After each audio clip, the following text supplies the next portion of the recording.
So, as I said yesterday, agriculture is the heart and soul of Nebraska. It's what drives our economy here.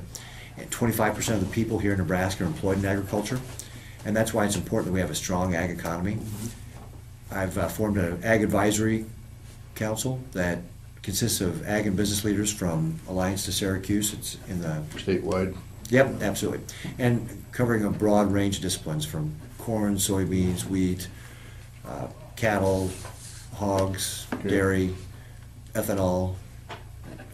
So it's just we try to hit all the major industries here in the state, and really advise me on ag policy. And that's why we put together this ag plan as well as how we grow agriculture here in Nebraska, because it's so important to the state's economy. As you drive from the Missouri River, every 25 miles you go west, you lose an inch of rain. And so that makes a big difference in how people view the water issue. I was at the Farm Bureau Convention in December, and in their legislative session they were talking about, talking with farmers from all across the state, and they were talking about, should we allow the NRDs to collect more money? And the folks on the eastern end of the state were saying, no, they're just going to build more dams we don't need. And on the western end of the state, they were saying, yes, we need more water projects. And that's actually one of the features of my ag plan is addressing water sustainability. We need to have an overall strategic plan for how we're going to address water here in the state. We're the #1 irrigated state, and only the governor can really pull that together, because we do have such diverse interests. We've got 23 NRDs that allow for local control, and everybody likes local control. But even along the Republican River Valley, you have 3 NRDs that don't necessarily agree, right?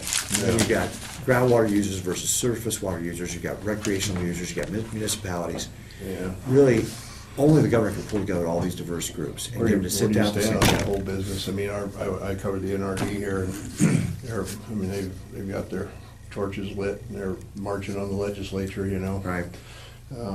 Keep out of our business. What do you see as the solution to that? Yeah, I think that again, this is where the governor is the only person who can get everybody to sit down at the same table. Sit down, be quiet. Let's talk. Everybody get them pulled together, craft a water strategy, put together the plan for how we implement that, and then commit the state resources to be able to execute it. And everybody's probably going to have to give up a little, but again, if you can craft something that we can come to consensus on, then you can start moving down the path of getting legislation put together for the unicamp.